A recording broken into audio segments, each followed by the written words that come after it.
Hello hi అండి, welcome to అప్సనా classes. ఈరోజు మనకి ఈడీసీకి సంబంధించి పార్ట్ 1 బిట్స్ అంటే 25 బిట్స్ అనేది చూద్దాం. అందులో first one, temperature coefficient of resistance of an intrinsic semi conductor.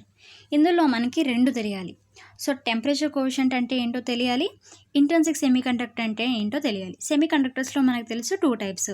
ఒకవేళ ఏమీ యాడ్ చేయకుండా అలాగే పెట్టేస్తే అది pure semi conductor which is our intrinsic semi conductor. ఒకవేళ ట్రైవాలెంట్ కానీ పెంటావాలెంట్ ఇంప్యూరిటీస్ కానీ యాడ్ చేస్తే అది ఎన్ టైప్ పీ టైప్ మారుతుంది. అవి ఎక్స్ట్రిన్సిక్ సెమీ కండక్టర్స్. ఓకే, మరి టెంపరేచర్ కోఎఫిషియంట్ అంటే ఏంటి? టెంపరేచర్ పెంచే కొద్దీ మనకి రెసిస్టెన్స్లో చేంజ్ వస్తుంది. ఒకవేళ మనం టెంపరేచర్ పెంచితే రెసిస్టెన్స్ కూడా పెరిగిందనుకోండి, అది పాజిటివ్ టెంపరేచర్ కోఎఫిషియంట్. ఒకవేళ టెంపరేచర్ పెంచే కొద్దీ రెసిస్టెన్స్ అనేది తగ్గితే దాన్ని నెగిటివ్ టెంపరేచర్ కోఎఫిషియంట్ అంటాం. మరి ఇక్కడ ఆ టెంపరేచర్ కోఎఫిషియంట్ అనేది ఇంట్రిన్సిక్ సెమీ కండక్టర్కి ఎలా ఉంటుంది అని అడిగాడు. అంటే చూడండి, మనకి జనరల్గా తెలుసు మెటల్స్కి ఎప్పుడు పాజిటివ్ టెంపరేచర్ కోఎఫిషియంట్ ఉంటుంది, సెమీ కండక్టర్స్కి ఎప్పుడు నెగిటివ్ టెంపరేచర్ కోఎఫిషియంట్ ఉంటుంది. కాబట్టి ఇక్కడ ప్యూర్ సెమీ కండక్టర్కి అడిగాడు కాబట్టి నెగిటివ్ టెంపరేచర్ కోఎఫిషియంట్ అనేది ఆన్సర్. Negative B.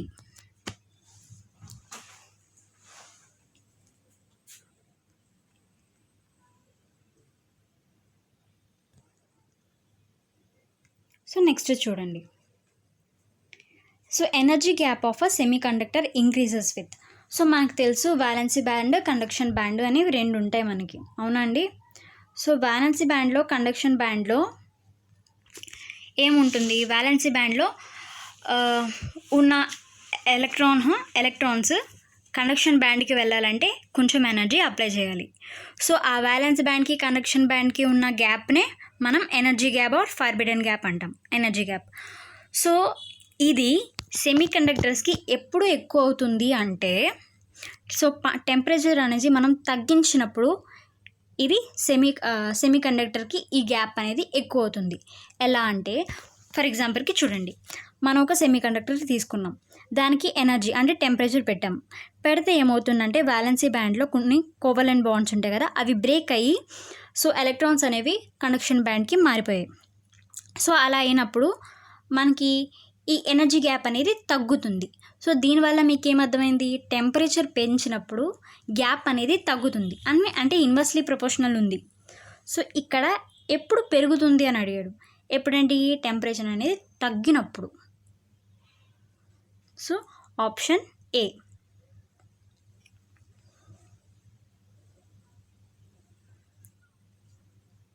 ఇంకొకటి చూడండి, my most widely used semiconductor is అంటే చాలా ఈజీగా చెప్తాం సిలికాన్.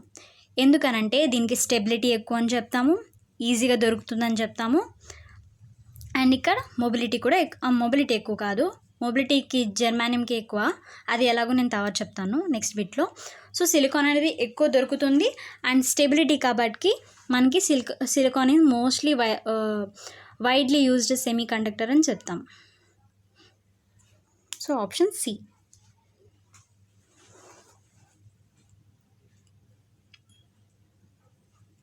ఇంకొకటి చూడండి, mobility of an electron in silicon compared to that of germanium is అని అడిగాడు. మొబిలిటీ అంటే ఏంటండి? కదలిక.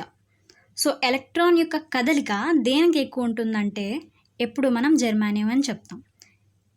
ఎందుకంటే సిలికాన్ అనేది సాలిడే, మరి జర్మానియం అది కూడా సాలిడే. ఇది ఇంకొక బిట్, జర్మానియం ఏ ఫామ్లో ఉండొచ్చు? క్రిస్టలిన్ ఫామ్లో ఉండొచ్చు. క్రిస్టలిన్ ఫామ్కి సిలికాన్ అంటే ఇసుక. దేనికి హార్డ్నెస్ ఎక్కువ అంటే సిలికాన్ కండి. దాన్ని బేస్ చేసుకొని చెప్పొచ్చు. హార్డెస్ట్ అంటే డెన్సిటీ ఎక్కువ దేనికి ఉంటుంది? సిలికాన్కి. డెన్సిటీ ఎక్కువ ఉంటే మొబిలిటీ అనేది తగ్గుతుంది.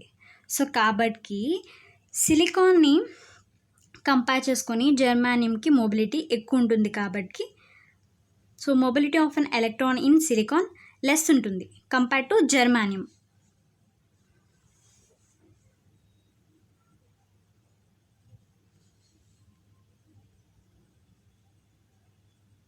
ఇంకొకటి చూడండి, హోల్స్ ఆర్ అవైలబుల్ ఇన్.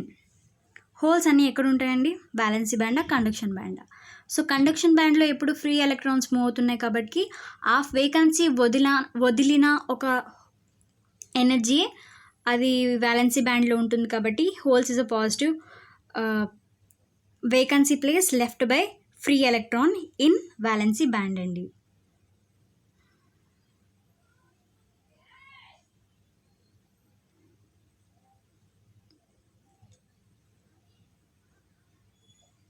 ఇది చూడండి, if number of electrons available in conduction bands are 0 then resistance is. So conduction బ్యాండ్లో ఏముంటాయని చెప్పామండి, ఫ్రీ ఎలక్ట్రాన్స్. ఆ ఫ్రీ ఎలక్ట్రాన్సే 0 అంటే కండక్షన్ ఏమవుతుందండి, 0. సో కండక్షన్ 0 అంటే రెసిస్టెన్స్ ఏమవుతుందండి, ఇన్ఫినిటీ కదా. సో దాన్ని బట్టి answer infinity.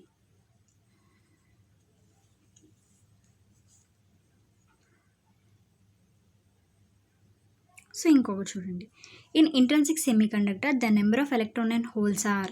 So intrinsic semiconductor అంటే ఏం చెప్పామండి, ప్యూర్ సెమీ కండక్టర్. సో ఎటువంటి ఇంప్యూరిటీస్ యాడ్ చేయలేదు. సో ఏ హోల్స్ ఎలక్ట్రాన్స్ పెరిగే ఛాన్సెస్ లేవు కాబట్టి రెండు ఈక్వల్ ఉంటాయి కాబట్టి ఈక్వల్ ఏ ఆన్సర్.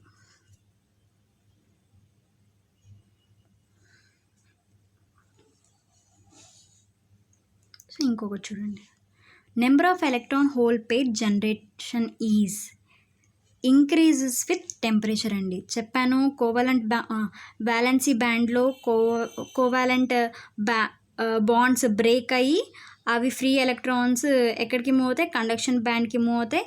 అప్పుడు ఒక హోల్ పెయిర్ క్రియేట్ అవుతుంది. సో దాన్ని దేనికి అకార్డింగ్స్లో ఉంది, ప్రపోర్షనల్గా ఉంది టెంపరేచర్ కాబట్టి ఇంక్రీజెస్ విత్ టెంపరేచర్ అండి.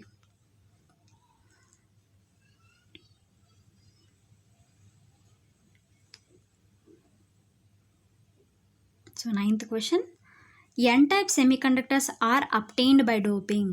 మనం ఒక సెమీ కండక్టర్ తీసుకున్నామండి. సో తీసుకున్నాము, దాన్ని ఎన్ టైప్లో మార్చాలి అంటున్నాడు.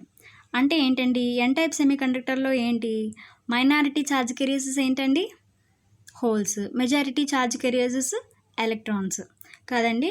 ఇలా చేయాలంటే మనకేం కావాలండి, పెంటావాలెంట్ ఆటమ్స్ కావాలండి.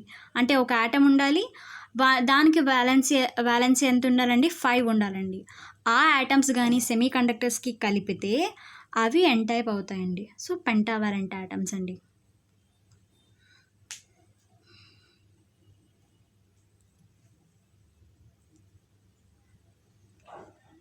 So 10th one. సో ఇక్కడ చూడండి, P type semiconductor is obtained by doping. ఇందాక పెంటావాలెంట్ అండి ఫర్ అన్న, మరి పీకి ట్రైవాలెంట్ అండి. ఇక్కడ మెజారిటీ ఛార్జ్ కెరియర్స్ ఏంటండి, holes, minority electrons.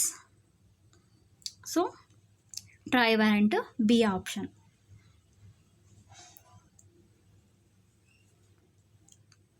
So 11th, in P type semiconductor the minority charge carriers. పీలో ఇందాక చెప్పాను హోల్స్ ఎక్కువ ఉంటాయి, ఎలక్ట్రాన్స్ తక్కువ ఉంటాయి. మరి ఇక్కడ ఏం అడిగాడు, మైనారిటీ అంటే తక్కువ ఉండేవి అడుగుతున్నాడు, అంటే ఎలక్ట్రాన్స్ బి.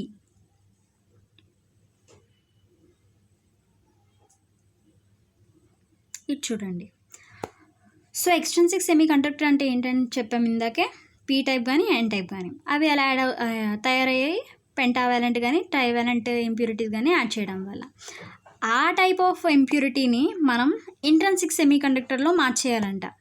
ఆ మార్చడానికి మనకు ఎంత టెంపరేచర్ కావాలండి, హై టెంపరేచర్స్లో అవుతుంది. యాక్చువల్గా ఆప్షన్ హై టెంపరేచర్స్, కానీ ఆ టెంపరేచర్ లెవెల్ ఎంత ఉంటుందంటే గ్రేటర్ దెన్ 400 డిగ్రీ కెల్విన్ అండి.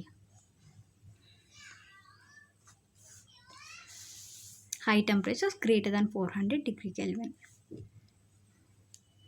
సో చూడండి, మనకు తెలుసు యూనిట్స్ ఆఫ్ కండక్టివిటీ ఏంటండి, యాంప్స్ పర్ వోల్ట్ సెంటీమీటర్. గుర్తుపెట్టుకోండి, యూనిట్స్ బాగా ఇంపార్టెంట్ ఈ సబ్జెక్ట్స్. మనకి నార్మల్గా జనరల్గా బిట్స్ క్యాలిక్యులేషన్స్ అడిగినా సరే, మనకి ఫుల్ క్యాలిక్యులేషన్ తెలియకపోయినా సరే, సో క్వశ్చన్లో మనకి ఇచ్చిన దాన్ని బట్టి కింద ఉండే ఆప్షన్స్ని బట్టి యూనిట్స్ని బట్టి కూడా కొన్ని బిట్స్ పెట్టవచ్చు. దానికోసమైనా యూనిట్స్ చూసుకోండి. So ampere per volt centimetre చూడండి, B option. So next units of electric field అండి, ఇది కూడా చాలా ఇంపార్టెంట్, చూసుకోండి. Volts per metre.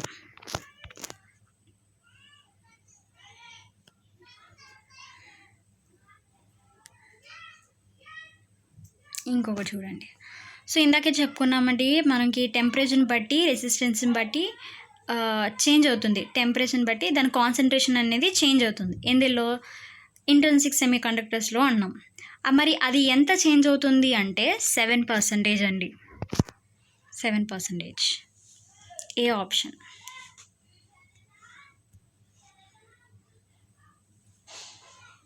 ఇక్కడ చూడండి. సో డిప్లీషన్ రీజన్ కంటైన్స్, మనకి అసలు డిప్లీషన్ రీజన్ ఎక్కడ వస్తుందండి? డయోడ్స్లో అండి. P type N type join చేసిన తర్వాత మధ్యలో ఒక రీజన్ ఏర్పడుతుంది చూసారా, దాన్ని డిప్లీషన్ రీజన్ అంటాము. లేదా బెరియర్ పొటెన్షియల్ రీజన్ అంటాము. సో దాంట్లో ఏముంటాయండి? ఇమ్మొబైల్ ఛార్జ్ కెరియర్స్ అంటామండి, అవి ఉంటాయి. అది యాక్చువల్గా ఎలా యాక్ట్ చేస్తుంది? ఇన్సులేటర్గా యాక్ట్ చేస్తుంది. అదొక బిట్ గుర్తుపెట్టుకోండి.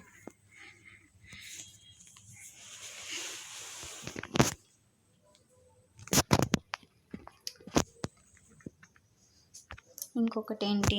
In reverse bias diodes, so A current flow అవుతుంది? అసలు మనకి డిఫ్యూజన్ కరెంట్ అంటే ఏంటి, డ్రిఫ్ట్ కరెంట్ అంటే ఏంటి చూడండి. సో మనకి ఎప్పుడైతే మనకి ఏ కరెంట్ ఇవ్వకుండా ఛార్జ్ కెరియర్స్ కాన్సన్ట్రేషన్ బట్టి మనకి మూమెంట్ అనేది జరిగితే దాన్ని డిఫ్యూజన్ కరెంట్ అంటాము. మరి ఛార్జ్ కెరియర్ ఇచ్చాము, అది పాజిటివ్ నెగిటివ్ తర్వాత పెట్టండి, అంటే ఫార్వర్డ్ బయాసా రివర్స్ బయాసా పక్కన పెట్టండి. సో దాన్ని బట్టి ఒక ఫీల్డ్ని బట్టి, ఫోర్స్ని బట్టి, ఒక సోర్స్ని బట్టి మనకి కరెంట్ అనేది ఫ్లో అవుతే దాన్ని డ్రిఫ్ట్ కరెంట్ అంటామండి. సో దీని ఆప్షన్ వచ్చేసి ఇస్తున్నాం, అది ఫార్వర్డ్ రివర్స్ పక్కన పెట్టండి. అది ఇస్తుంటే, సోర్స్ అనేది ఇస్తుంటే సో కరెంట్ ఫ్లో అవుతుంది కాబట్టి దీన్ని డ్రిఫ్ట్ కరెంట్ అంటాము. సో మళ్ళీ ఇందులో 2 టైప్స్ క్వశ్చన్స్. మళ్ళీ ఫార్వర్డ్ కరెంట్లో ఏం ఫ్లో అవుతుంది, రివర్స్ కరెంట్లో ఏం ఫ్లో అవుతుంది. సో ఫార్వర్డ్ బయాస్డ్ డయోడ్స్లో అండి మెజారిటీ ఛార్జ్ కెరియర్స్ వల్ల ఫ్లో అవుతుంది. మైనారిటీ ఛార్జ్ కెరియర్స్ వల్ల ఎప్పుడు ఫ్లో అవుతుందంటే రివర్స్ బయాస్డ్ చేసినప్పుడు డయోడ్ని ఫ్లో అవుతుంది. ఈ రివర్స్ బయాస్ అంటే ఏంటంటే, సో మనకి పిఎన్ డయోడ్లో పీకి నెగిటివ్, ఎన్కి పాజిటివ్ ఇచ్చినప్పుడు చేసేదాన్ని రివర్స్ బయాస్ అండి. సో ఇంకొక క్వశ్చన్ కూడా గుర్తుపెట్టుకోండి, ఫార్వర్డ్ బయాస్లో ఆన్ స్విచ్, రివర్స్ బయాస్లో ఆఫ్ స్విచ్, అంతే అండి. ఈ వీటి గురించి ఇంకేం చెప్పుకోక్కర్లేదు.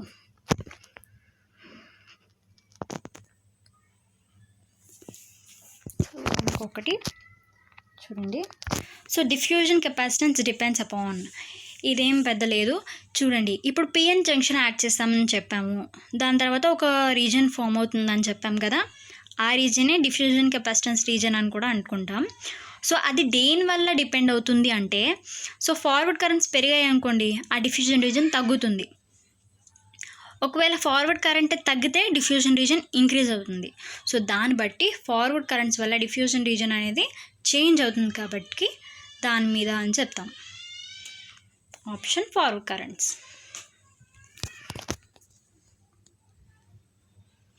ఇంకోటి చూడండి. So energy gap of germanium at 0 degree Kelvin in volts. ఇందాకే కదా జెర్మానియంకి ఎంత అని చెప్పుకున్నామండి, 0.78 volts. ఇప్పుడు ఎనర్జీ గ్యాప్కి బ్యాలెన్సీ గ్యాప్కి ఉండే గ్యాప్ని ఎనర్జీ గ్యాప్ అని చెప్తాం కదండి. అది జెర్మానియంకి ఎంత ఉంటుందంటే 0.7 అని తెలుసు, కానీ యాక్యురేట్ ఆన్సర్ ఏంటంటే 0.785 అండి. మరి సిలికాన్కి ఎంత అబ్బా అంటే 1.21 అండి, గుర్తుపెట్టుకోండి. ఇక్కడ ఇంకొక క్వశ్చన్ కూడా గుర్తుపెట్టుకోండి, మీకు జెర్మానియం మీదే వస్తుంది, వోల్టేజెస్ మీదే. అదేంటంటే నీ వోల్టేజ్. చూడండి, నీ వోల్టేజ్ అంటే ఇందాక బ్యాలెన్సీ బ్యాండ్కి కండక్షన్ బ్యాండ్కి గ్యాప్, ఆ వోల్టేజెస్ వేరు. ఇప్పుడు నీ వోల్టేజ్ ఏంటి అంటే, మనం పిఎన్ రీజన్ చేస్తాం కదా, సో ఆ రీజన్ జెర్మానియంకి ఎంత ఉంటుంది అంటే 0.3 ఉంటుందండి. మరి సిలికాన్కి 0.78 ఉంటుందండి, గుర్తుపెట్టుకోండి. సో ఇప్పుడు మనం పిఎన్ డయోడ్ ఫామ్ చేసాం. ఆ ఫామ్ చేసేటప్పుడు జెర్మానియం వాడి ఫామ్ చేస్తే ఆ జెర్మానియం డయోడ్స్కి నీ వోల్టేజ్ 0.3 3 ఇవ్వాలి, గుర్తుపెట్టుకోండి అంతే. సిలికాన్కి 0.7. నీ వోల్టేజెస్కి ఎనర్జీ గ్యాప్స్కి డిఫరెన్స్ అది. ఇప్పుడు ఈ వ్యారీ గ్యాప్ అంటారా, సరే చూడండి. సో ఆ డయోడ్స్లో మధ్యలో ఉన్న గ్యాప్ని వ్యారీ గ్యాప్ అని తీసుకుంటే కానీ, అదే అంటే ఏంటి, ఆ ఇమ్మొబైల్ అయాన్స్ మనకి చూడండి ఎలా ఫామ్ అవుతాయి, ఒక చోట అన్ని పాజిటివ్ ఫామ్ అవుతాయి, ఒక చోట అన్ని నెగిటివ్ ఫామ్ అవుతాయి. అంటే మనకి అక్కడ పొటెన్షియల్ డిఫరెన్స్ని క్రియేట్ చేస్తున్నాయి. సో అక్కడ మనకి కెపాసిటర్లో యాక్ట్ చేసే ఛాన్సెస్ ఉన్నాయి కాబట్టి, సో అది దేని మీద డిపెండ్ అవుతుందంటే రివర్స్ బయాస్ డయోడ్ మీద డిపెండ్ అవుతుందండి. సో వ్యారీ గ్యాప్ అనేది ఒక రివర్స్ బయాస్ డయోడ్ని యాక్ట్ చేస్తే దాన్ని వ్యారీ గ్యాప్ అంటాం.